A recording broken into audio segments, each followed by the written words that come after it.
So among the chemical reactions of alkenes, we were done with bromination and hydrogenation. If you have any questions out of those, please ask. तो ये दो test हैं जो हमने किए हैं। Sorry, Ayaan आपकी आवाज बहुत कम आ रही है, मुझे नहीं समझ आ रहा आप क्या कह रहे हैं, थोड़ा सा ऊंचा कहें।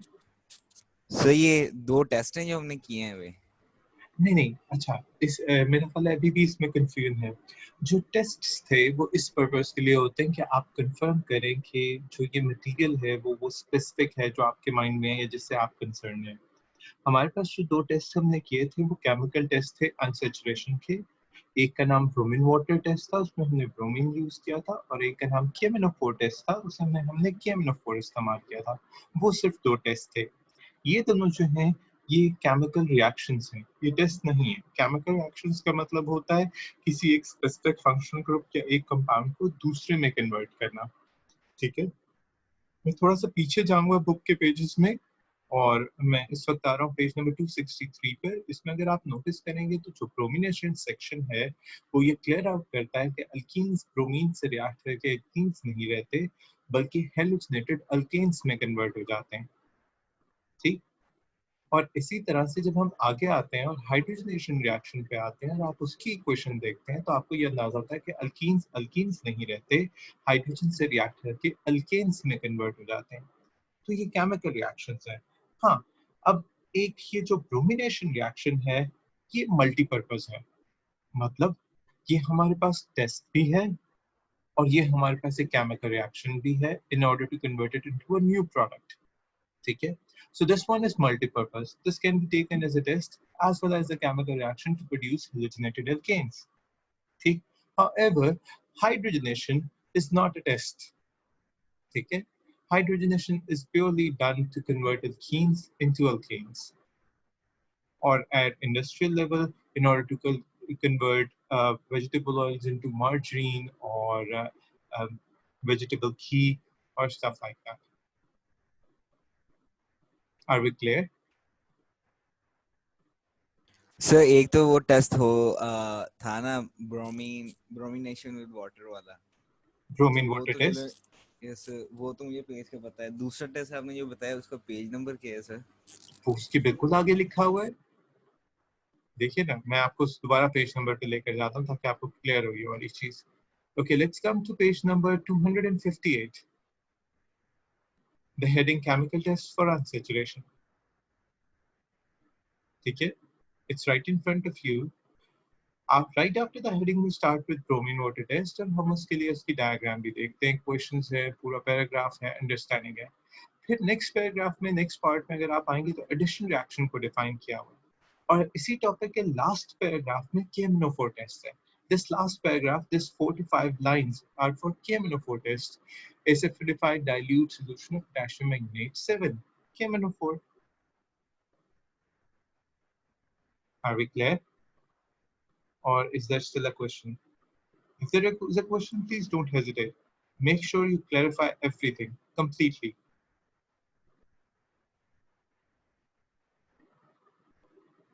सर वो टेस्ट के स्पेलिंग बता दें जो आपने बताया।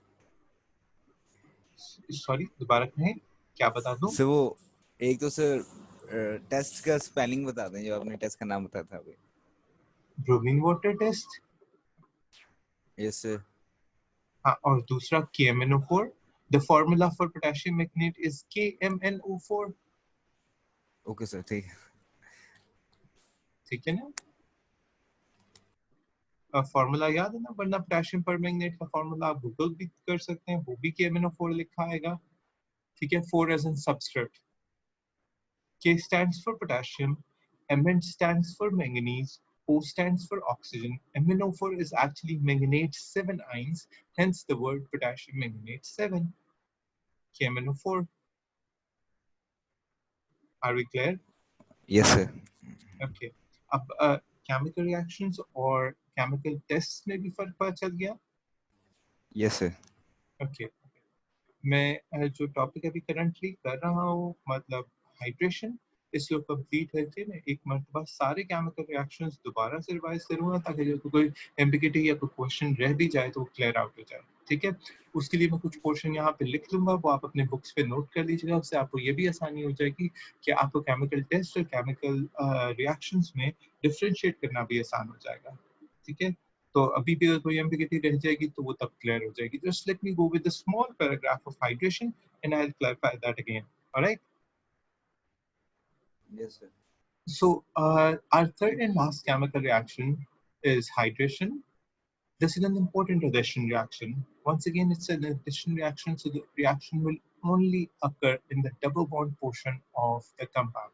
ठीक है, पूरे मॉलिक्यूल में जहां कहीं भी डबल बॉन्ड है सिर्फ वहीं पर चेंज आएगा, बाकी पूरे मॉलिक्यूल को कोई फर्क नहीं पड़ेगा, जैसे हम पहले ब्रोमिनेशन और हाइड्रोजनेशन में भी कर चुके हैं। ठीक, सो एथनॉल जो है वो एक इम्पोर्टेंट अल्कोहल है, और एथनॉल को इंडस्ट्रियल केमिकल और सॉल्वेंट के तौर पे भी ट्रीट किया जाता है। सिर्फ ड्रिंकिंग पर्पसेस के लिए अल्कोहल नहीं यूज होता, याद रखिएगा। ड्रिंकिंग पर्पसेस अल्कोहल का बहुत छोटा पर्पस है, as a chemical, as a solvent उसके पर्पसेस कहीं बड़े हैं।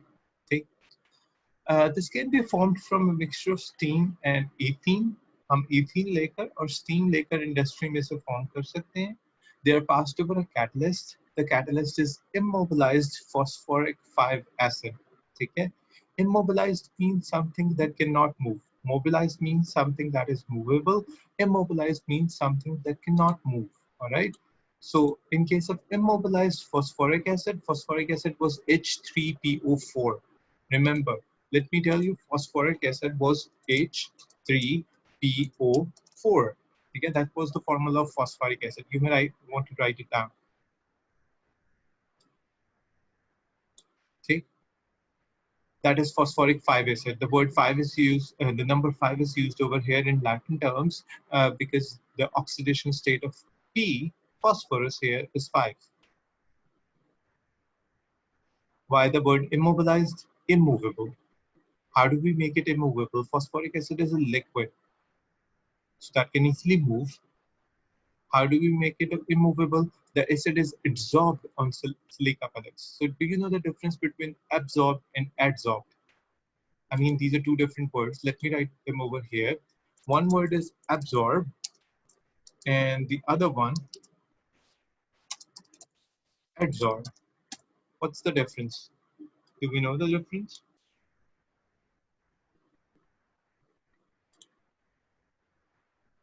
Anyone?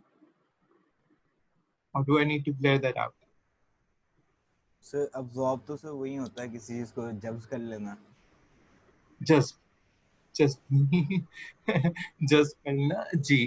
इसका मतलब है कि किसी चीज का पेनिट्रेट कर देना एक स्पेसिफिक पार्टिकल सब्सटेंस के अंदर। ठीक है, ये एब्जॉर्ब है।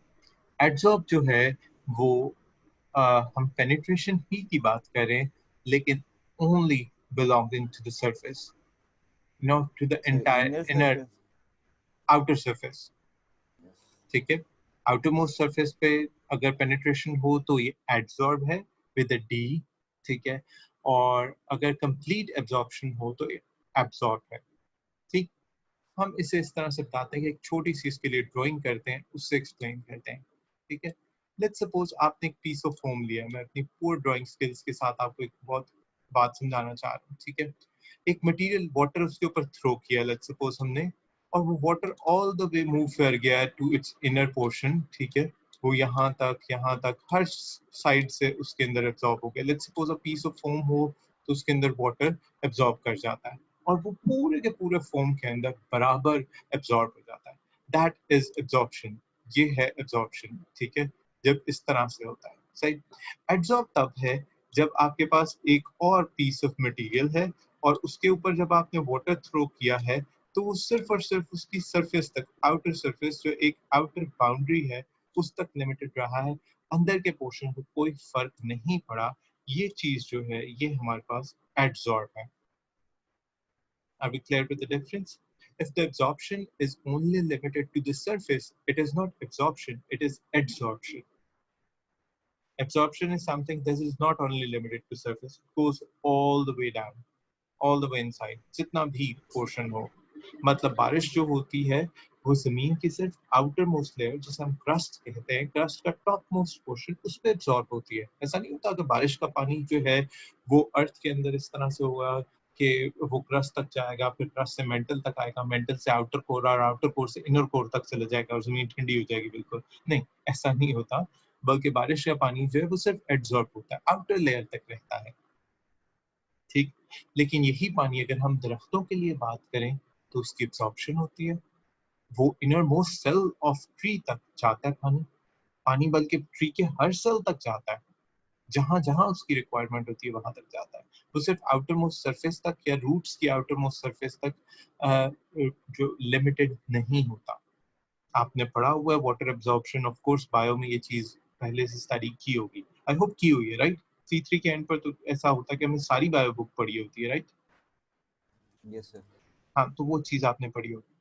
ठीक, सर तो हम जैसे कि सर हम्म, वो सर हमने चैप्टर 9 में पढ़ा था रेस्टिंग वाला सारा, तो फिर जैसे एल्यूमिनियम की जैसे सिर्फ और आउटर सरफेस तक की हाँ वाटर मतलब वो बिल्कुल, इसमें से हम एब्जॉर्ब ही इस्तेमाल करेंगे। एडजॉर्ब इस्तेमाल करेंगे, बिल्कुल। लेकिन वो एब्जॉर्प्शन का प्रोसेस बिल्कुल स्टार्ट में होता है और वाटर बॉडी जल्दी ऑक्सीजन की प्रेजेंस में उससे रिएक्ट कर लेता है, लिहाजा वो एब्जॉर्प्शन ज्यादा वक्त तक कायम नहीं रहती। ठीक है, वो एब्जॉर्ब वो रिएक्शन में कंज्यूम हो जाती है।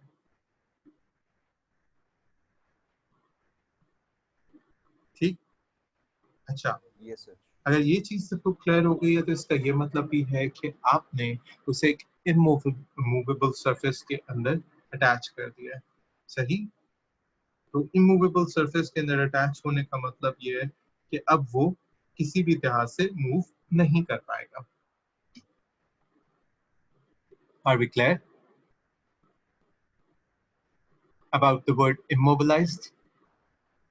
Yes So sir. the acid is Yes. absorbed in silica pellets. Acha. The next thing we need to clear out is what are silica pellets? Do you know what is silica?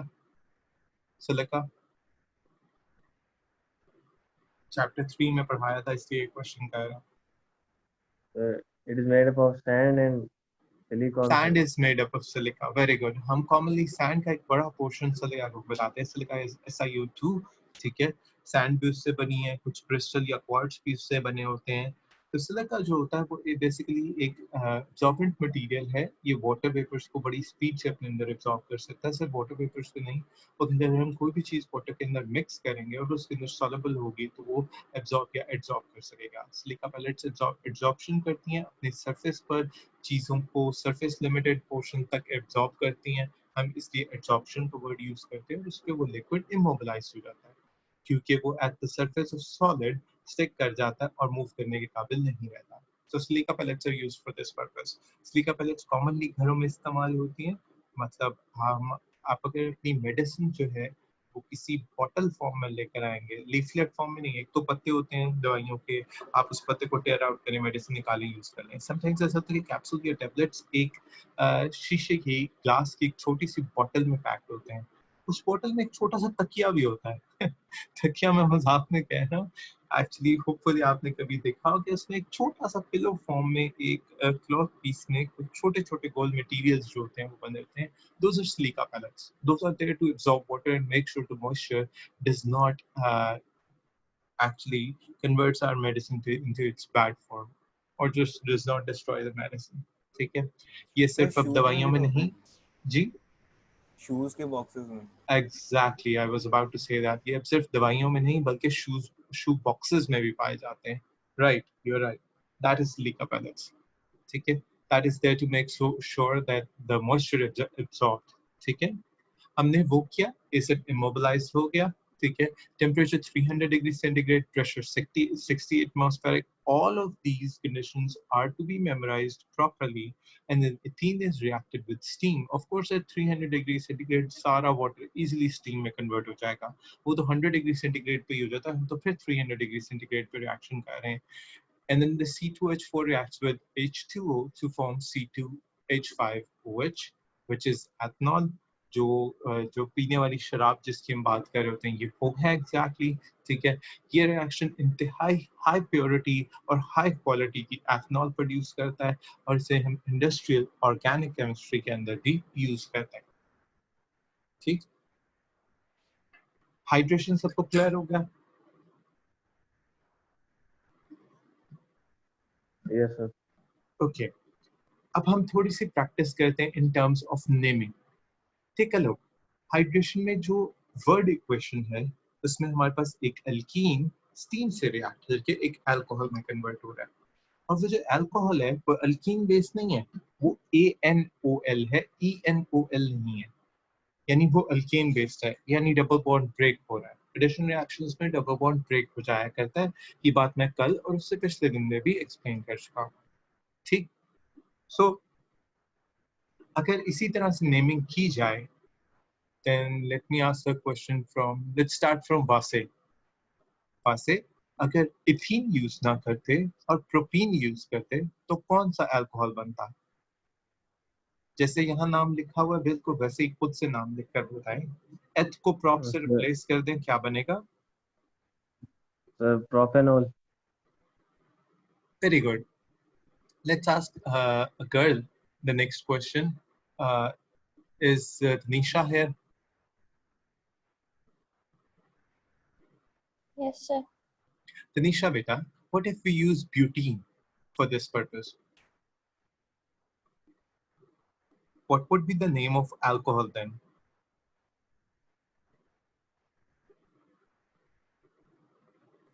Butanol. Butanol. Very good. Let's ask the next question from Zainab. Zainab, are you there? Yes, sir. Zainab, what if we use pentene? Not the Pentanol. shampoo. Pentanol. Very good. ठीक है, good. So I hope you understand कि आपको naming किस तरह से convert करनी है। तो अगर आपके लिए कोई बिल्कुल इनफेमिलियर किस्म की चीज एग्जाम में आ जाए, don't worry, it's very simple. आपके पास जैसी एग्जांपल्स हैं, आप उसी तरतीब से उस सीरीज को फॉलो करते हुए इसका नेम चेंज कर लें। ठीक, ओके, अब करते हैं क्वेश्चन किससे? Let's see who's here. Zain, Zain, can you hear me? Yes, sir. Sam, I'm not going to ask you a question from hydration. In fact, I'm going to ask you a question from hydrogenation. The equation on the left-hand side. What if you don't use ethene and you use decene, carbon 10 for that purpose? What would it form as a product? So decane. Decane. And what would be the formula for decane? So Zain? decane plus hydrogen. नहीं, the formula. जैसे ethene का formula C2H6 है, तो decane में C10H कितने होंगे? So H22. Very good. That's good. Zaim, I'm impressed. That means Zaim remembers the difference between the general formula of for alkanes and general formula for alkenes. Like yesterday, like the previous working day, I told you that alkenes are CnH2n, but alkanes are CnH2n plus 2. So alkanes have 2 more hydrogen atoms than their corresponding alkenes. Good work, Zaim. Okay. So are we clear with all the chemical reactions of alkenes? Yes, sir. Yes. Okay. Then I intentionally kept one topic for alkenes to be done at the end of this portion. So what I'm going to do is that I'm going to clear all the wordings over here and go all the way back to the previous page. If you have your books open in front of you, please come to page number 260. At the bottom of page number 260, on the left-hand side, is the topic of isomerism for alkanes. At the bottom of the page, with the molecular formula C4H10, you are able to see 2 different isomers for C4H10. One of them is butane, which is actually a straight chain structure, C4H10, and the other one is 2-methylpropane, which is actually a branch chain alkane, an alkane which has a branch in it, right? Both of the structures have the same molecular formula C4H10, but they have different structural formula. That is the isomerism for alkanes. We've already studied the isomerism for alkenes, but there is one more point extra in this book that we need to study. In case of isomers or isomerism in alkenes, there is one small difference between the entire structure. Take a look. This is but-1ene, where the double bond lies between carbon 1 and carbon 2. And then there is but-2ene, in which the double bond lies between carbon 2 and carbon 3. Right? Can we understand this difference? Yes, sir. Now, take a look at their molecular formulae. In both cases, we have 4 number of carbon atoms and 8 hydrogen atoms. So the formula for butene is C4H8, but the position of double bond changes and the entire structure changes, not the structure. Remember, in case of isomerism, the isomer does have a different name. Even if that's an isomerism for alkanes on your left-hand side, as one of them is named butane and one of them is named 2-methylpropane. Same is the case with alkenes, they are named differently in such a way that one of them is named but-1ene and the other one as but-2ene. Not just butene, but-1ene and but-2ene.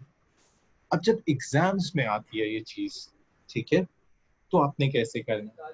मतलब ये चीज clarify करने की जरूरत है सारे बच्चों के लिए कि हमारे पास जो है क्वेश्चन किस तरह से आएगा और आप उसे रिप्लाई किस तरह से करेंगे।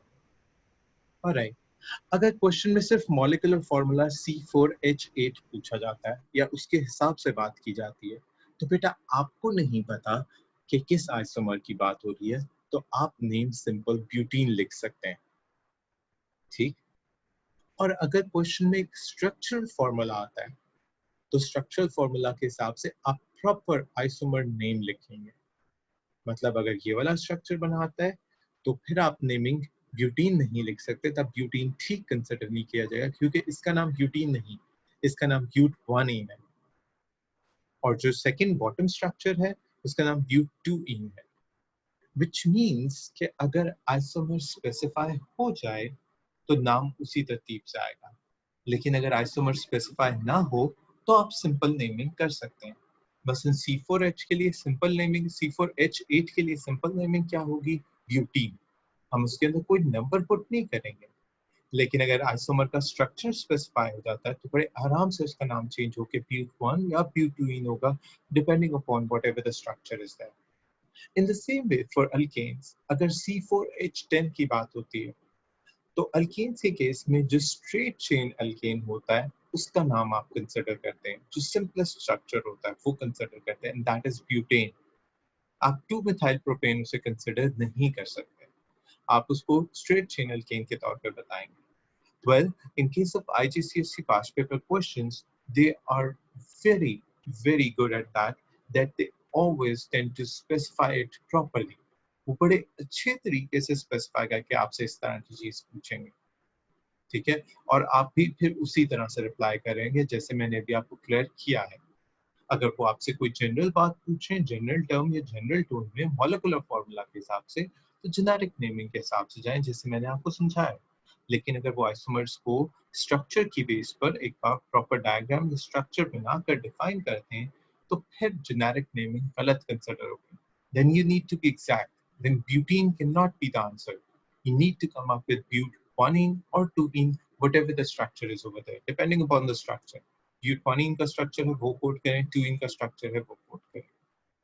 ठीक, इस तरह से आइसोमेरिज्म ठीक तरह से क्लियर हो जाना चाहिए अल्केन्स अल्कीन्स दोनों के लिए, और आपको ये भी समझ आ जाना चाहिए कि आपकी आंसरिंग टेक्निक क्या होनी चाहिए। अगर कोई कंफ्यूजन हो पूछ लें।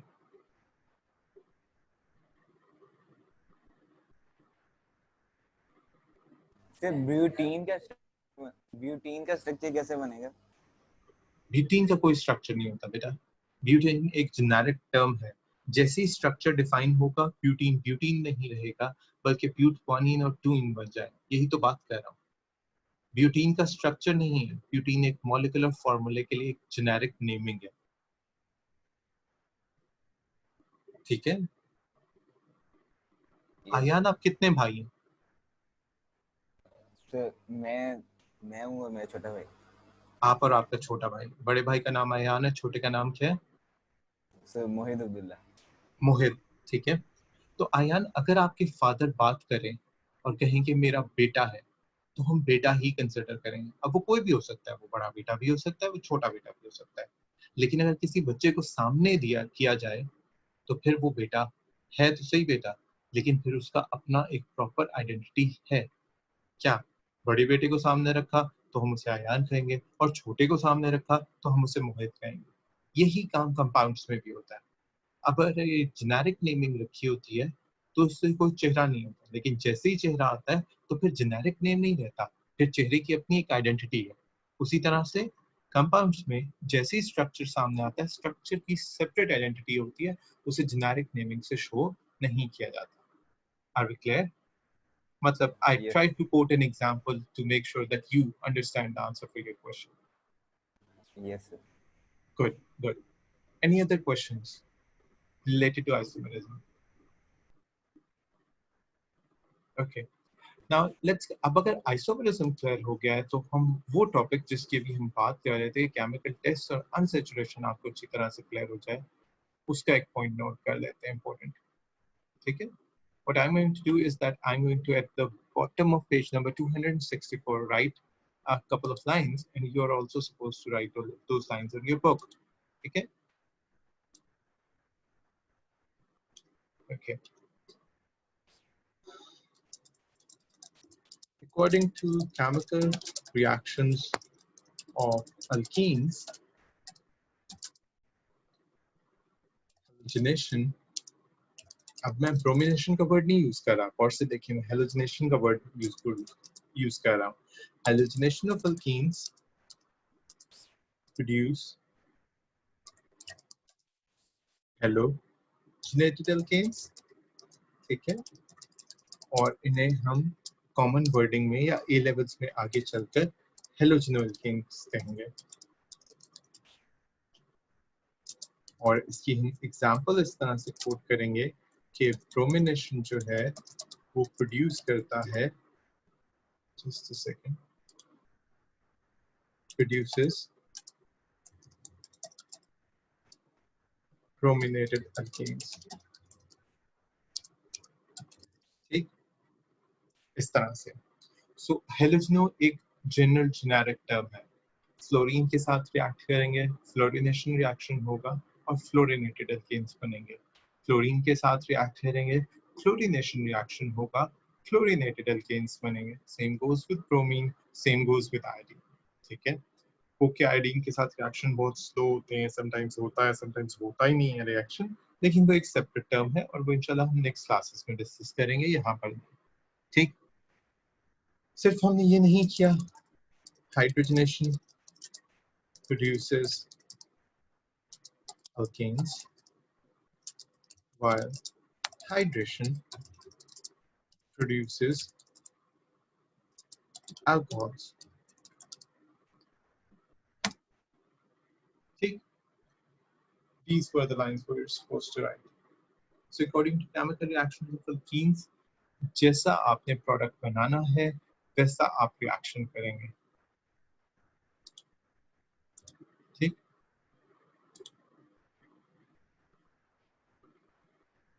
ये चीज क्लियर हो गई।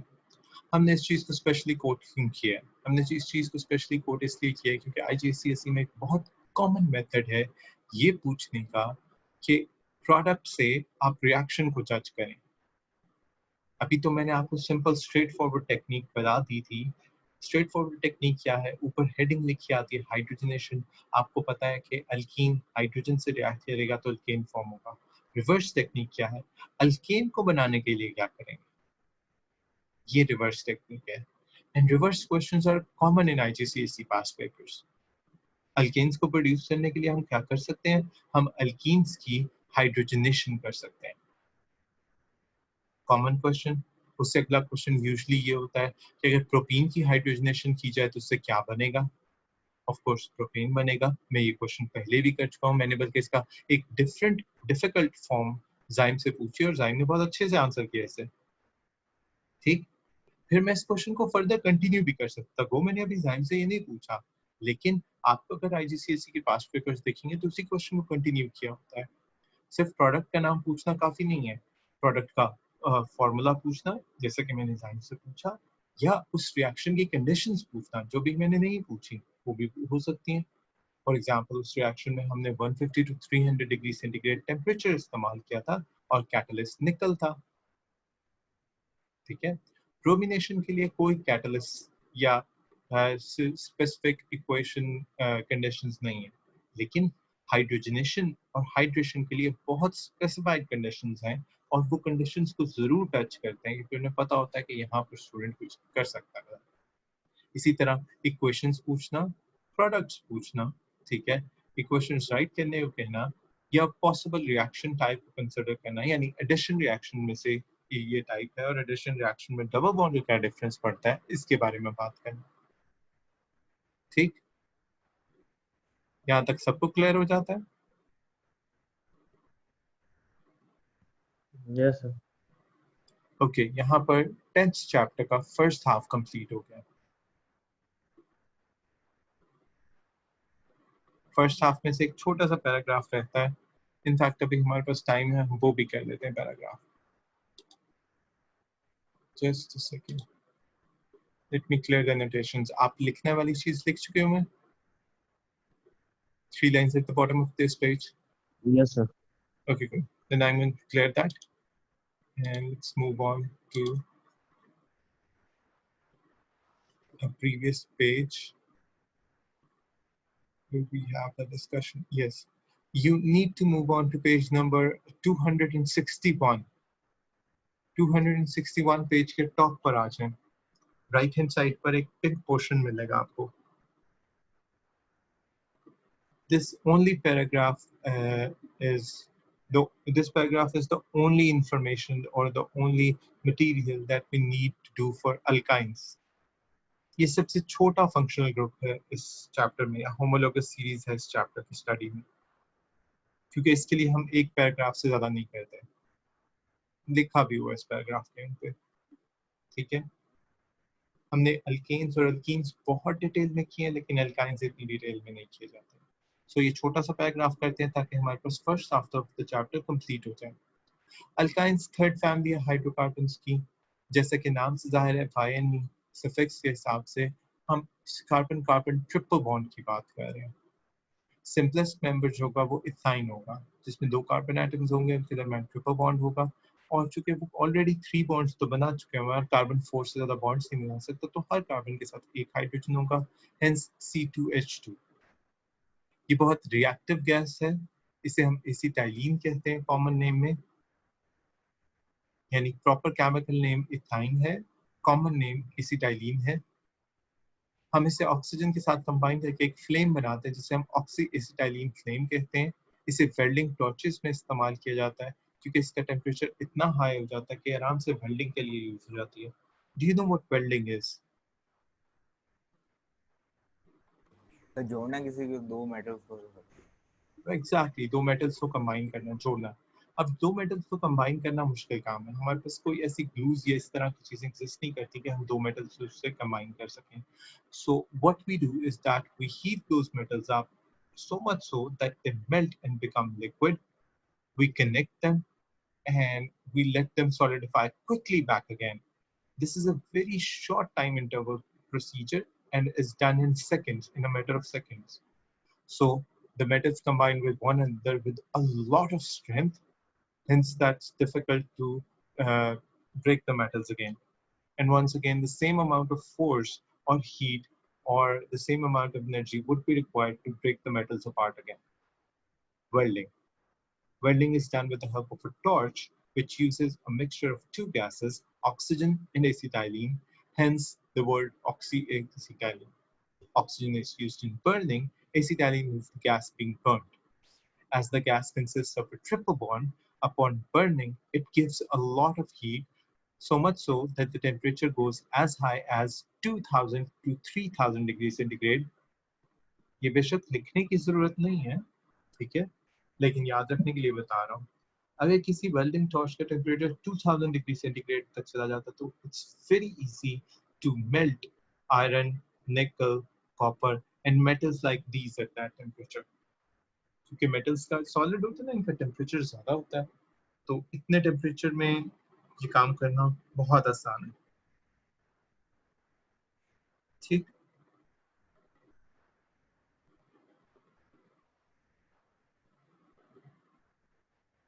सर जी, इसका नेमिंग पार्ट हमने नहीं करना या नहीं सच इसका कोई और पार्ट नहीं करना आपने। हाँ, इसके ऊपर एक छोटा सा जो है वो एक तो छोटे छोटे पीसेस ऑफ इंफॉर्मेशन है, सफिक्स है बाय एनी लिख पाना, वो मैं पहले आपको नॉमेनक्लेचर ऑफ एल्केन्स में लिखवा चुका हूँ, ठीक है। और इसके अलावा इसका एक छोटा सा पीस ऑफ इंफॉर्मेशन वो मैं भी लिखवा देता हूँ, बिल्कुल, just a second. General formula, ठीक है, that is equal to CnH2n minus 2. So that's very easy. Comparing all three of these alkanes, alkenes, and alkynes, alkenes have double the number of hydrogen atoms as compared to carbon atoms in a structure. Alkenes have two more hydrogen atoms than alkenes, and alkynes have two less hydrogen atoms than the corresponding alkene. ठीक, for example एक यहाँ पर example भी coat कर लेते हैं, ठीक है। इथेन का मॉलिक्यूलर फॉर्मूला होता है C2H6, जबकि अगर हम इथीन पर आते हैं, सॉरी इथीन पर आते हैं तो उसका मॉलिक्यूलर फॉर्मूला होता है C2H4, और अगर हम इथाइन की बात करेंगे तो उसका मॉलिक्यूलर फॉर्मूला होता है C2H2।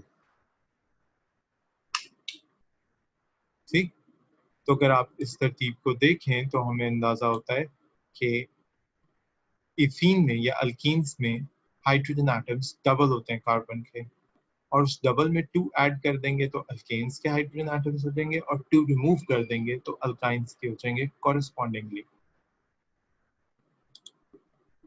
Clear enough? These are the only two pieces of information which you need to do after alkynes.